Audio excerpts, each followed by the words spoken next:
Good morning, my friends at the Service Alliance Group. How are you all doing today? Good one, Sheena. Good intro. Well, EJ, you look different down there. What happened? Hey, hey, you know how it is. Y'all look, I'm with the ladies. I'm trying to keep it PG. The first thing that came to my mind was what? When you go black, you never go back. That's what happened. You're hilarious. I love it. My gosh. Jenny, how's it going today? It's going okay. Like we've had a little bit of a crazy morning. This morning we were supposed to have our monthly meeting, but it's my fault that we didn't get to have it because I was late to work today. But it's for a good reason. I've been trying really hard to prioritize exercising and my prayer time in the morning, and I made it a non-negotiable thing recently. So in the past, I would be like trying to do those things, but if something else felt crazy, then I was like rushing out the door, praying in my Oh, car. So I just said, no, I'm not doing that anymore. And I was 15 minutes late this morning. And then I had to be on here. And then at 9 o'clock, we are having an all day peer group meeting, which Joe will be attending. And I will pop in for an hour at lunch break. So that is oh, with our UASA peer group. So we just have a really busy day today, but all good yeah, things, working on our business. So very cool. How exciting. about you, Miss Ward? Y'all know I'm out here trying to make a dollar out of 15 cents, the usual. I'm over in Valdosta, Georgia, getting ready to knock out some clients. So I'm really forward to having a extremely productive day, exciting weekend, all the good stuff. Just ordering my steps one step at a time. Pretty Awesome. cool. Okay, well, I guess I'm gonna just keep on rolling with it. Do either of you have a scripture for today? We didn't Um, ask that I ahead of did. time. I actually was Okay. looking one up during the roll because when we were trying to think of a topic, we usually have, Freestyle Friday, but we like to have something as a backup just in case. And so the thing that I had was talking about a value ladder and how it can apply to our our brick and mortar or face-to-face businesses because it's usually an online type of thing.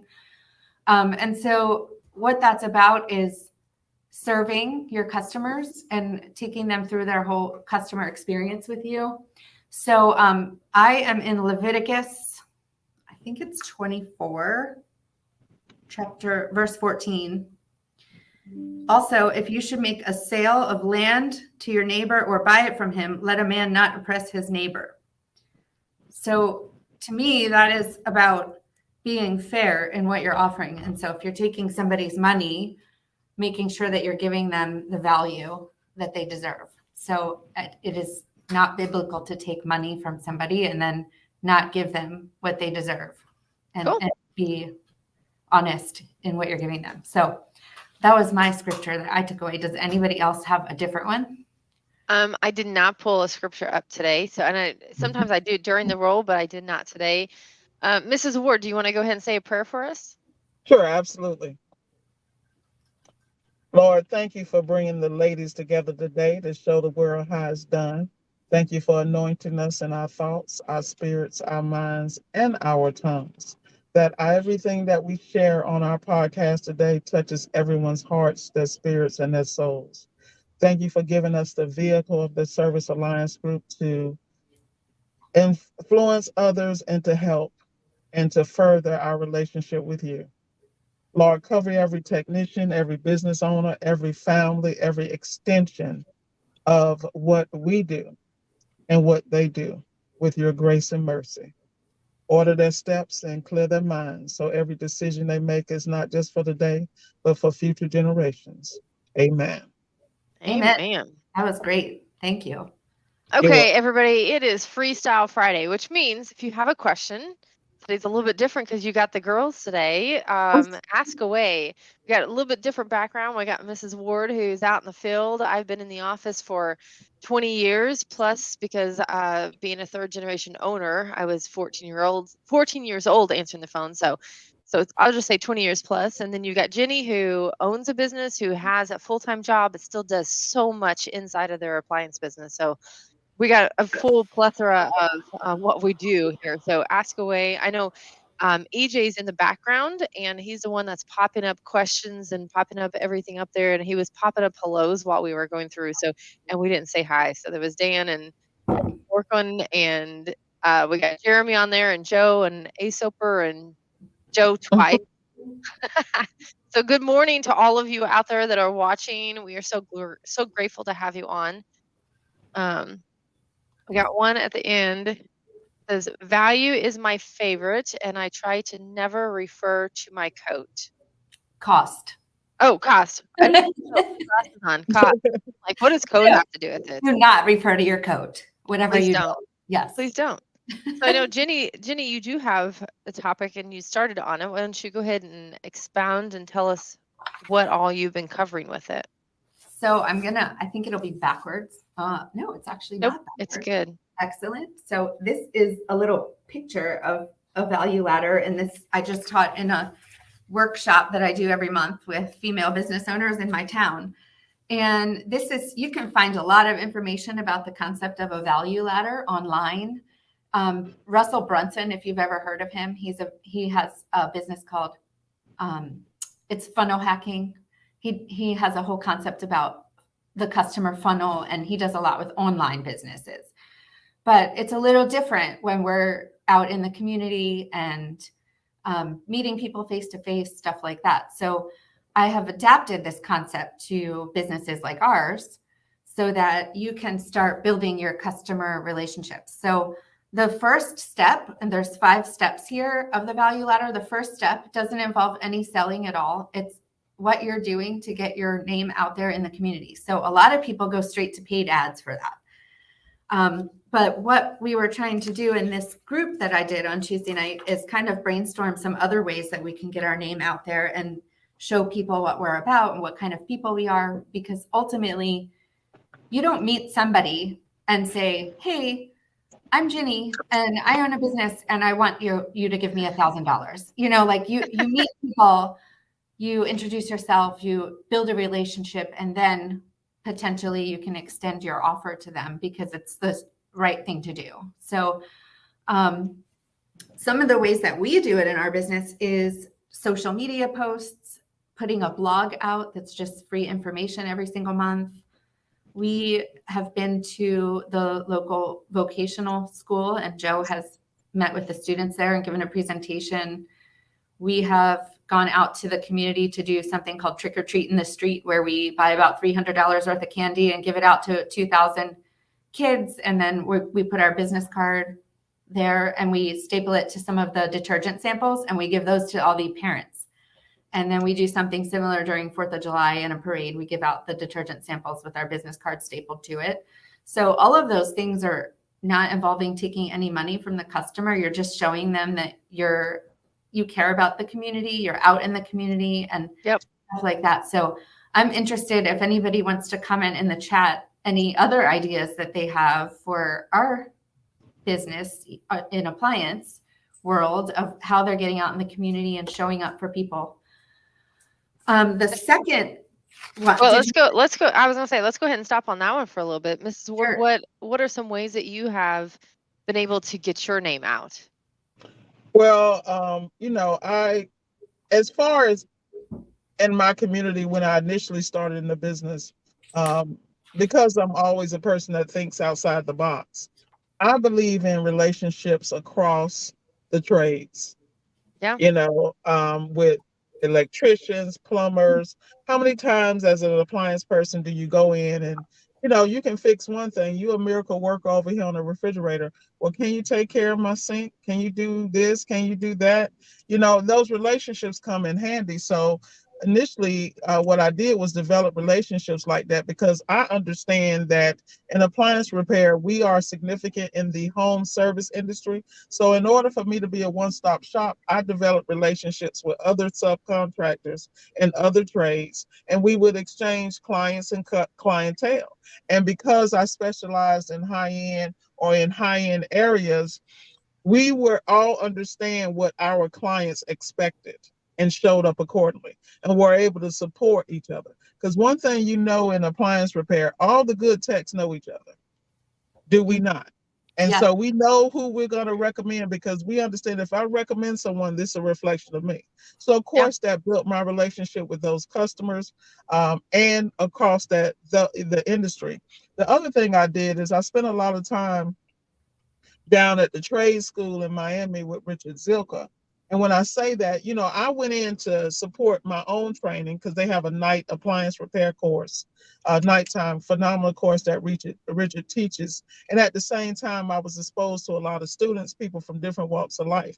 And because of, you know, being long in the tooth, a lot of people for some reason listen to me, think I'm wise and all this other good stuff. You feel me?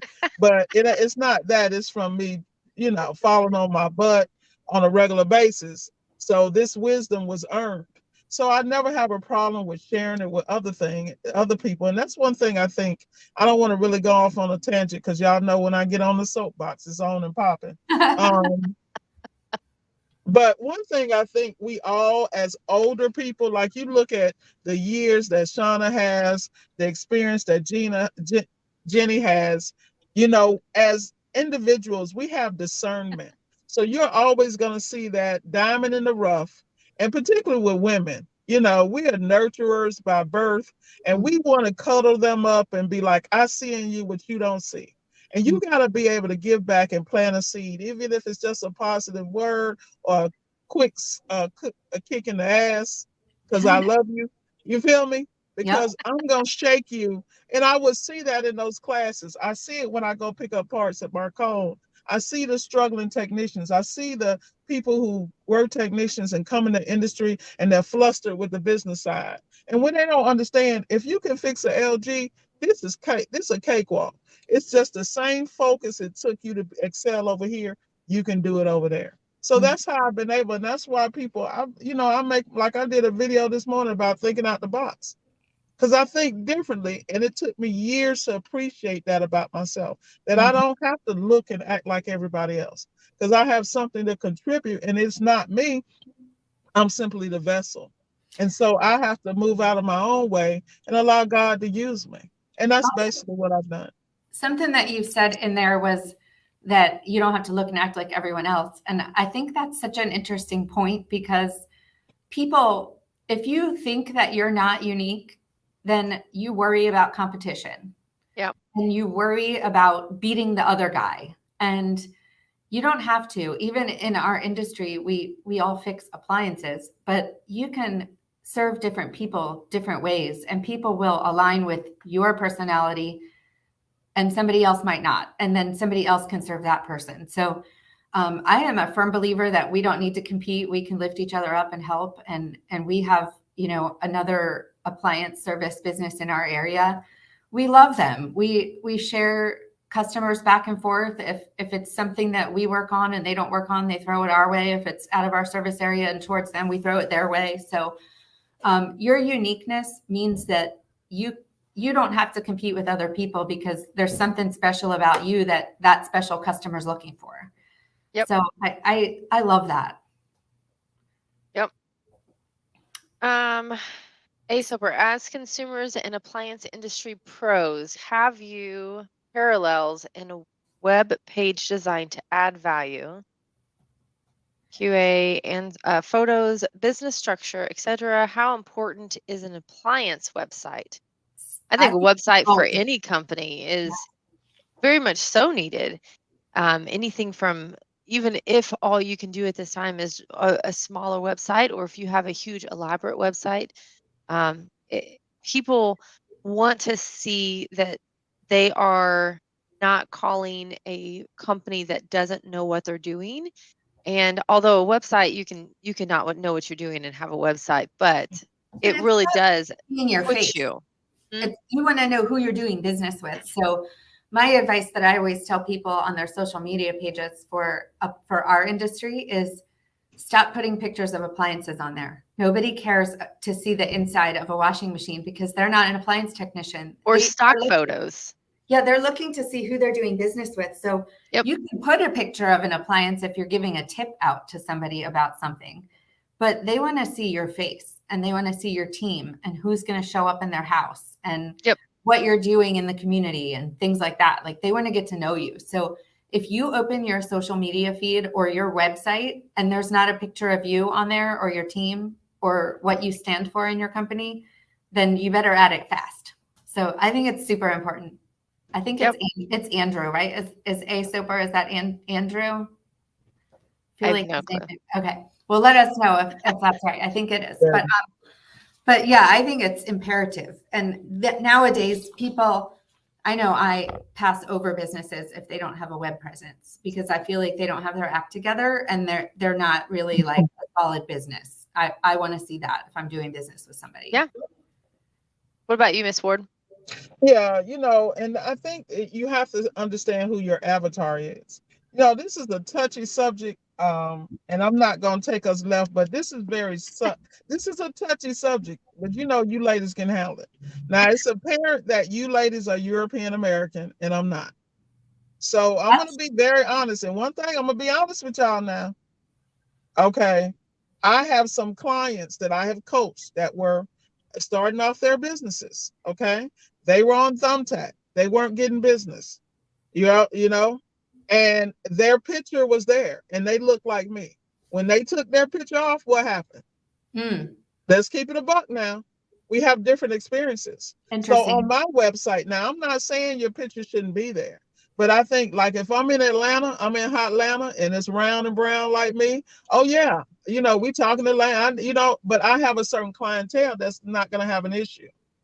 Yeah, At this point, I service Florida, Georgia, Alabama, and now South Carolina. And I have rolled into places, and we're going to put it out here because y'all know it's going to, hey, and EJ will tell you, I've sent him pictures where I pulled into the driveway. I'm eager to go. And when I pull in, it's a little off the street. You follow me? I pull in and I get up in the driveway and there's a big heritage flag, 20 by 40. You follow me? So I have to make a decision. Yeah. You understand? Now, as a woman of color, I don't have a problem. I love America. We have belief systems and I support all that. But I also back my round brown ass up out of that driveway. It was on a Sunday. And like I told EJ, I was not invited to the barbecue. You hear me? So it's okay though. But I don't take it personally. See, this is what I don't this is why we have to celebrate our differences. Our country is our country. I don't want to live anywhere else. Yeah. You follow me? But I also respect people's belief systems. And if there could be a conflict, my emotional intelligence is at a point. I don't take it personal. I understand how people were raised. And I understand a lot of places I go in, I'm the first female. That's not your customer anyway. You don't want to deal with people that are not kind. Yeah. Like I don't want to deal with people that aren't kind either. Yeah. So, and the lady was sweet as she could be, Southern Belle on the phone. You feel me? And a lot of people, they don't see nothing wrong with it because it's just their culture.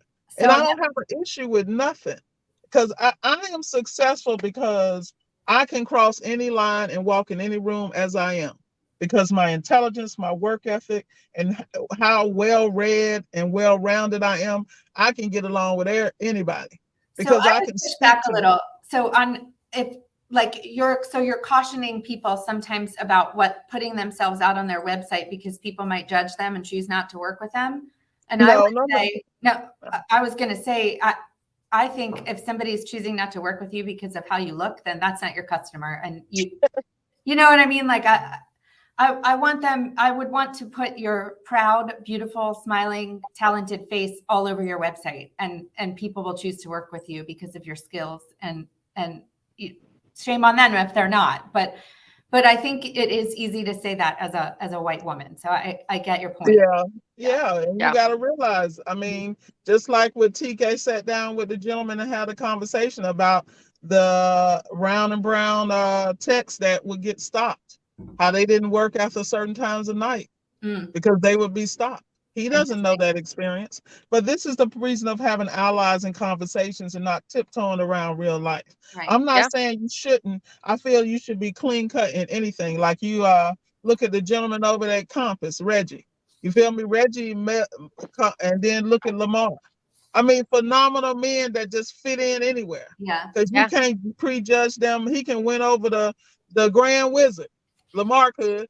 But the reality is, You have to understand we're in a country and you got to step up and be, because for me, the reason why I know what I do, I am so good at everything I do, and I push myself to a certain elite level of excellence is because I grew up being prejudged, pre this and that. Mm. And I have been successful in corporate, inside corporate America and outside because people underestimate me. They don't see me coming. And it has been my secret sauce the whole while. Oh, yeah. Okay, so to wrap all of that up, we all think it is important to put a website, right? That was the original question.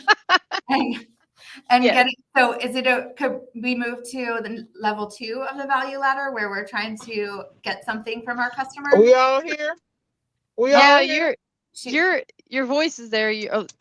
There, now you're moving again. Uh-oh. You were a little frozen. Otherwise, we won't get through. We won't I don't get know through if it. y'all can hear me. We can hear you. Got a little too hot up in here. Hey, ladies, can you hear me? Hey, look Yeah. here. Hey, look here. I had to look around. I thought the ancestors showed up. I'm like, shaking off them shackles. So looking at the next step of the value ladder, this one is, sometimes people are skipping over this one, but it's really important too. So in the first step, we're getting our face and our name out there and what we stand for, and just letting our community know that we exist. The second step of the value ladder, we're starting to give some value to the community, but get something in return, and it's not necessarily money. So we're trying to build an email list that we can reach out to. Social media, Google, super important. However, having your email list, nobody can take that away from you. They can't shut you down, shut your email list down, or put you in Facebook jail or something like that. So that's just an important step. And you can do that by sharing information at community events and collecting business cards, or letting people sign up on a list for a drawing or something like that. So in addition to adding your current customers to your email list. The level 3, so this is the middle of the ladder, that is your regular offers that you're doing for your customers. So that is your service calls, your bread and butter, whatever you're selling, that is level 3. So there's not a whole lot to expand on for level 2 and level 3, but just know that that's not where your experience for your customer stops. Your level 4 and level 5 are going to be your high level sales or your recurring revenue or memberships. So there's a lot of different kinds of businesses other than appliance repair that might be listening to this, including people like Shayna or parts suppliers. So you could have a membership in place where somebody's getting something valuable and they're paying monthly, or they pay for the whole year. This is where you can add your service contracts that are your lower end service contracts. And then your level 5 is your very highest level. And that might be a very big service contract that you're selling, or some type of really large repair. And those customers are the ones that are going around shouting you from the rooftops, and they're referring business to you. So that's the ultimate customer journey. So within those 5 steps, the price goes up as your value increases. And so we were talking earlier about the importance of value. I see Saul's comment. Yeah, but you guys don't see it, but I see it. Thank you, Saul. There you go. The lady's done taking over. So I just wanted to put the whole value ladder out there, and then people can, we can talk about that, and people can comment. But the point is, as your customers spending more money and investing in your business, you're treating them to the degree that they're investing in. You're giving them the value that they deserve. So you're going to go the extra mile. You're going to show up for them. Some people I know in the brainstorming sessions at ASTI, I've heard of VIP. It's not a book, Dan. It's so the value ladder is a concept that has been brought to the online sales industry, and that this is my adaptation of that concept for brick and mortar or face-to-face businesses. So it's my way of interpreting it and putting it out, and so that we can make use of it in our businesses. It's a Ginny original, but I can't take credit for the actual concept of the value ladder. But so how are your very highest ticket offers? Like what, you don't have to say how much they are, but what are they? What are your super high ticket things that you're offering to the people that know and love you already? Go ahead, Miss Ward. What I'm at, well, maintenance, as far as annual maintenance programs. A lot of my clients are always asking me to get into the warranty game because of the clientele I deal with. They may not be satisfied with the current warranty company they have, you know, but this is where that business acumen comes in. A lot of industries, like in South Florida, there's a huge industry just on PM. There are companies that go around and they have made millions of dollars off of one thing, going into these retirement communities like Century Village, where they buy these condos or these deed restricted areas where they have these small homes and selling these older people, you know, these extended, these warranties to maintain, because that generation, you follow me? That Yep. specific generation has been coached and trained on cleaning, pulling the refrigerator out, cleaning the condenser when it used to be a static condenser on the back. And now they can't get to it because it's behind a cover or underneath. You Yep. actually, I'm telling you. So those things. The other thing is I sell extended warranties to a lot of my clients. Like, for instance, if the manufacturer has a warranty for 1 year, I'm going to do a repair and I give them the option of buying, okay, this is normally warranty for 1 year, but we'll do it for 3 years. And then it's all about upselling, but you got to know your client and you got to be able to do those value added propositions with confidence. They got to know that when they call 2.5 years into the contract, that you're showing up. And I've been blessed to, number one, get very few of those calls, but number two, be answering the phone when I do, and be more than happy to go in and service and honor the contract. I like that, Saul. That's cute. Customers don't pick Miss Ward. Miss Ward picks the customer. It's a privilege to have her come see you. Facts. So EJ commented a couple of comments back. We just started a service solutions program. It's going great. I'm curious what's included in your service solutions program. He could pop in here. Yeah, and then Jasper said he tries to give all his customers his highest level of service. I do feel like that is hugely important from the very first time you interact with your customer and you haven't even taken their money. So we answer questions for free all the time. It's on our website. People can call and ask a question. We answer it for free. So I agree, Gasper. But as you start charging them more money for different things, then the things that you're giving them in exchange for their money is increasing in value. So thank you for saying that. So EJ, hi. Hey. You going to share about your service solutions? Yeah, I just since you asked, I wasn't going to be on. I was going to let y'all hijack. Shayna, great job leading it. Thank you. Thank you. I put Shayna on the spot. I said, I'm going to go live, and Shayna, you do the intro. And then when they came back out, I wasn't there. So, surprise. But Mrs. Ward was there because she wasn't there before you left. So we upgraded. So thanks to some coaching from Jason Shadowin, shout out to him. He presented the idea of a preventive maintenance plan that we can offer to our customers. And he kind of likes the idea of, instead of options, using the word solutions. So I called it Simple Service Solutions Program. Okay. And what we have is 4 levels. The base level is just a dryer vent cleaning at regular price, but on a recurring plan. So when we do a dryer vent cleaning, we do it on a service plan, so that when they sign up in our House Call Pro software, it captures their card and it renews every year instead of hoping they call back next year. And they agree to that. The next level is deluxe, and I'm gonna have to pull it up here so I can tell it to you right.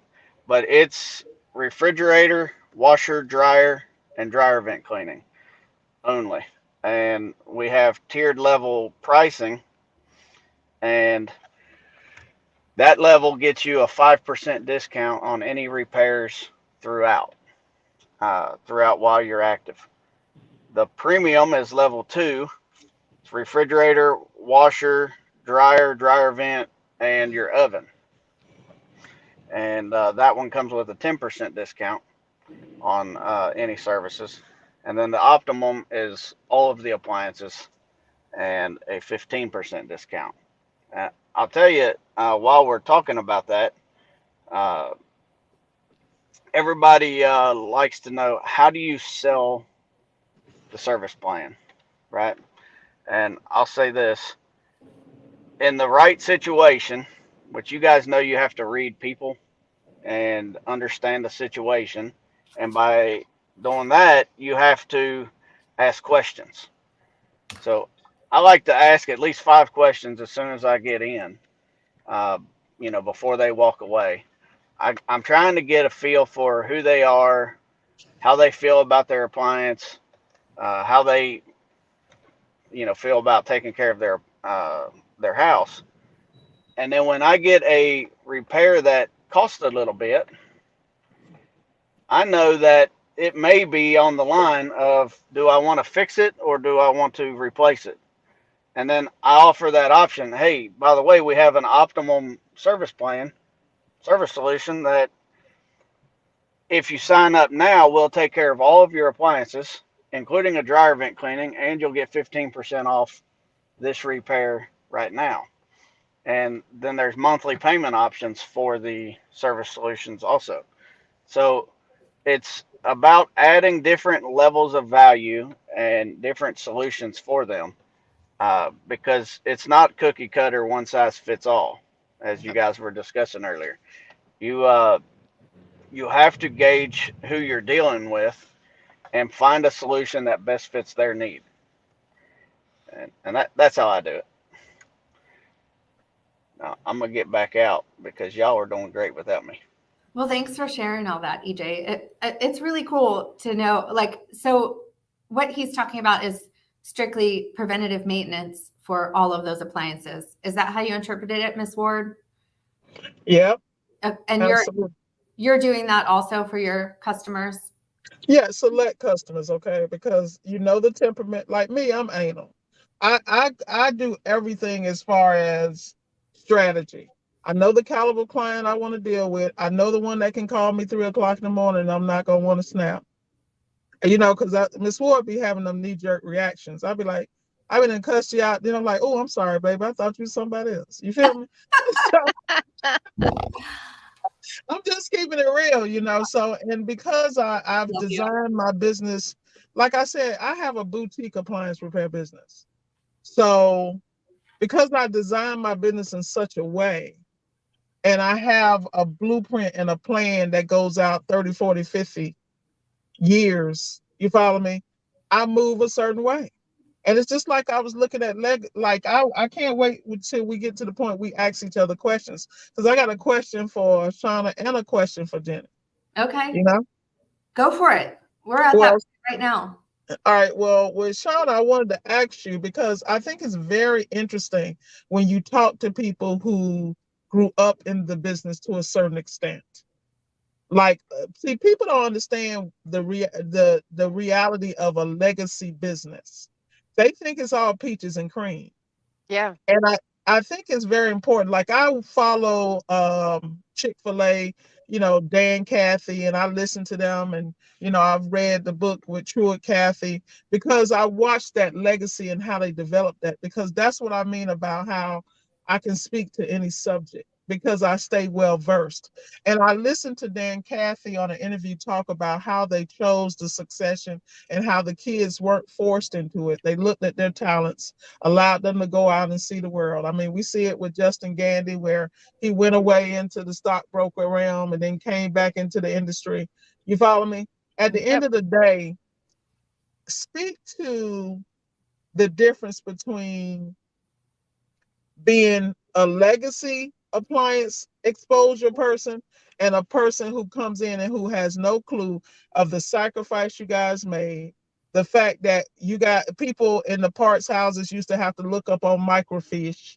Like they don't understand the advantages that we Yeah. currently have with AI Mhm. technology. They sit here and whine. I'm about to stop because we're gonna keep it PG. Because y'all know I don't play the radio. I rule with an iron fist and wear a velvet glove. It is what it is. But can you speak to where you came from, the advantages, the technology, and where you see people fall short and not taking advantages of everything, the smorgasbord of things we have here today to help us be successful? Yeah, most definitely. So I'm generation owner, which we did shut our electrical business down this year, but just because we went out of Illinois and that's holding us here. But so it was my mom's dad. So it was my mom and my mom's dad. My mom's dad was the one that initially started in the 60s. And I remember even I was probably about 5 or 6 years old the first time I picked up my grandma's phone and I, just hello with my sweet little 6-year-old voice, and they said, "Is Red there?" My That's not my grandpa's name. I didn't know that was his nickname. I'm like, "Nope, no Red here," and I hung up the phone. And my grandma's like, "That's your grandpa, dear." But, I remember those days, and I remember, the messages that were I remember, someone need electrical work done, and they might go down to the local hangout Polar Whip where he's sitting there with the guys drinking coffee um and so my grandfather passed away in 93 and that's when my parents took over and even as a 14-year-old girl I remember getting those little pink slips that says while you were out, oh, she left us, while you were out and filling that out for him for my dad. I had to answer Coal Electric and I'd be filling out the pink slip and sticking it on my dad's desk for when he got home. With an electrical emergency came in. Do you know what we did? We drove around town until we found my dad. And he could have been at a house and he could have been at the supply house because he spent a lot of time at supply houses. And we drove around until we found that. He was an Excel. My grandpa, of course, was pen and paper. When he passed away, my grandmother, there was thousands of dollars owed to them, but she had no clue who it was. But he was the type that he would also come home with tomatoes in exchange for work, and they had their own full garden too. So she would get mad over that. My dad was an Excel person. Everybody had their own Excel file. He'd do work for you. He'd do work again. He'd go into your file and copy and paste and charge you $25 an hour for the work that needed to be done. And I think probably like a 10 or maybe 20% markup on material, and that was it. So, when we came on, we started QuickBooks is what we did for a long time. And then the last 6 years we had House Call Pro and just the advances that you get, with the text messages and the on my ways and the scheduling, being able to actually customize the scheduling and flow around like and don't have, emergency call came in and we wouldn't have to drive around town and find my husband anymore or use a pager to find him when those went away.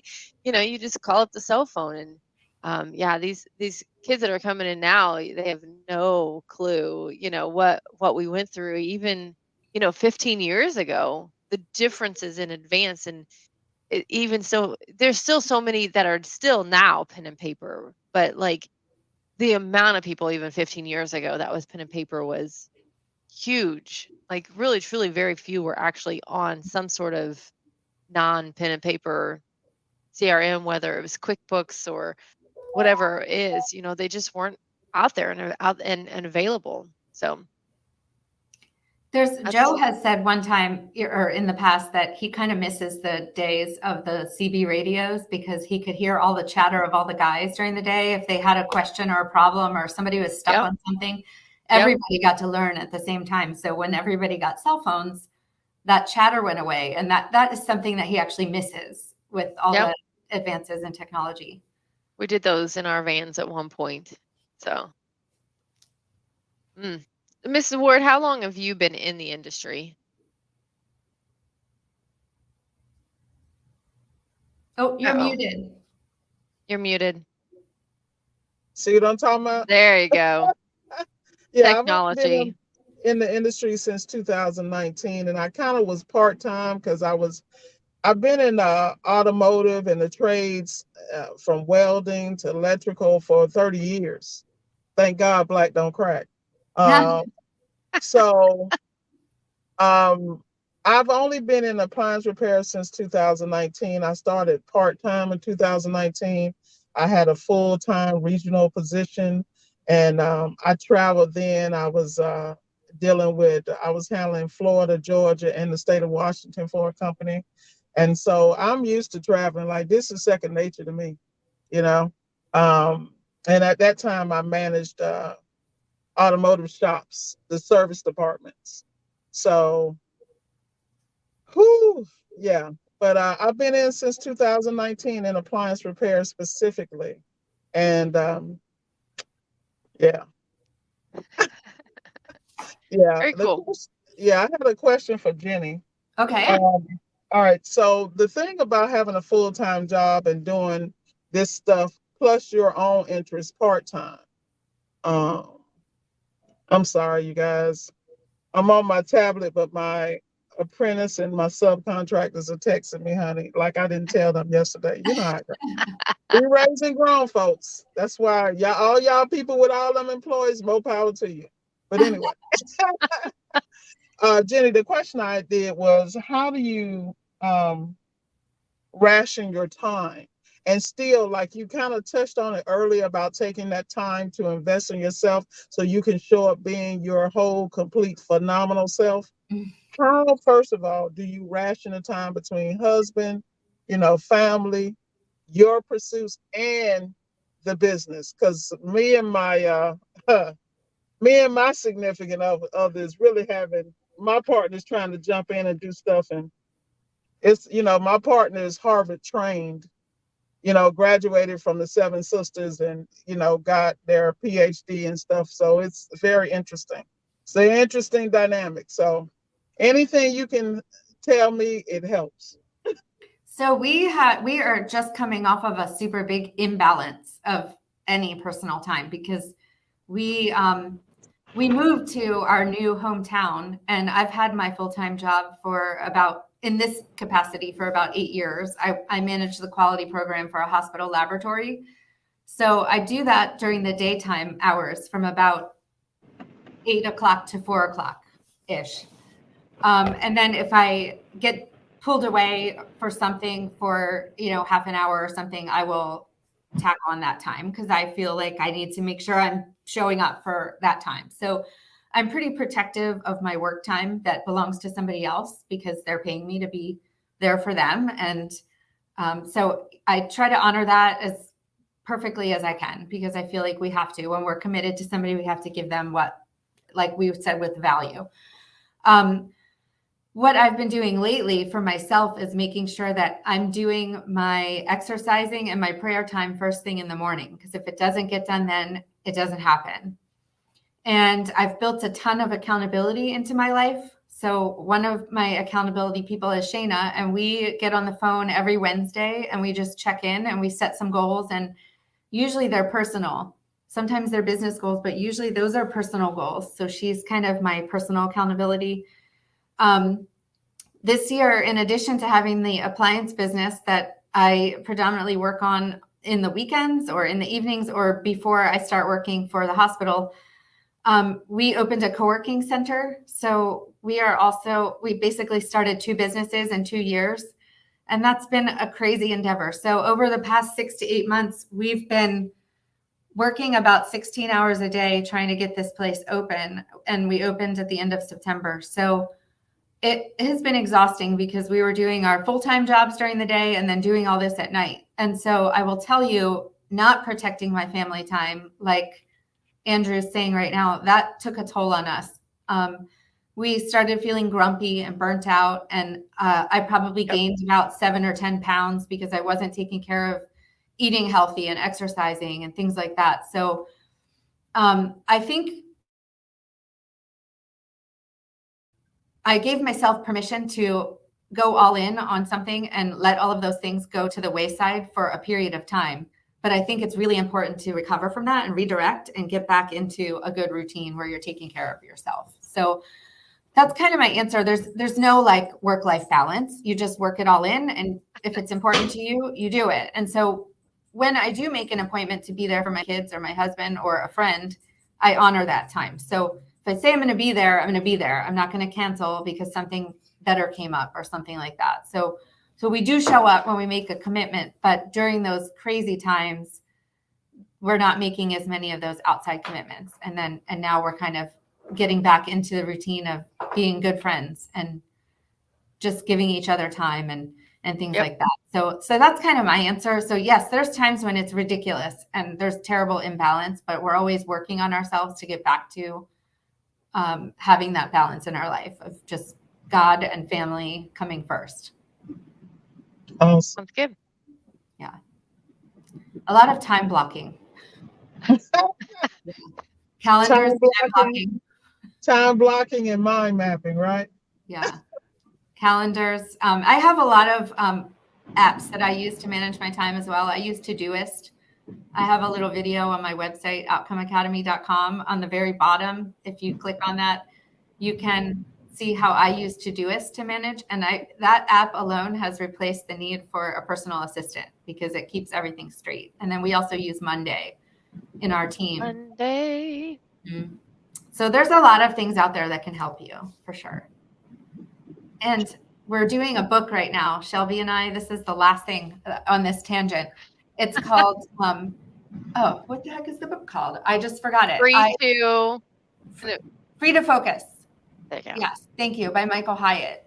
I saw it last week in a store. That's how it reminded me. Like I could picture it, but I couldn't. Yeah, thank you, Shayna. And we've been working through that, and that book is instrumental in doing some hacking and automation in your life and in your business to free up time for those important things in your life. So I highly recommend that book. Well, I hate to be the bearer of bad news, but we do have to shut this down. People have to get back to work. I am very grateful, Miss Ward, that you decided to join us today and that EJ allowed you to take over his spot. And we should do it again. But so some news. Let's see. If you need some assistance with building policies, procedures, and all the stuff, go check out Jenny's website, outcomeacademy.com, correct? Sure. Yes. Sure. Okay. Or send her an email. In progress. Yeah. But yes, you can reach me there. And you can also email her for a copy of those steps that she did today, value steps. If you need phone support, anything of the sort, just to run things past us, be happy to talk even. I love to talk. You're welcome to reach out to me. And then Miss Ward, you're on your YouTube famous, and it was the solid steps to wealth. There it is there. So make sure you look her up as well. There is a one-day business conference on December the 2nd, and you can register at servicealliancegroup.com. So don't forget to check that out and make sure you get signed up for that. There you go. And that's it. Thank you. So peace out. AJ, you can hit the end button.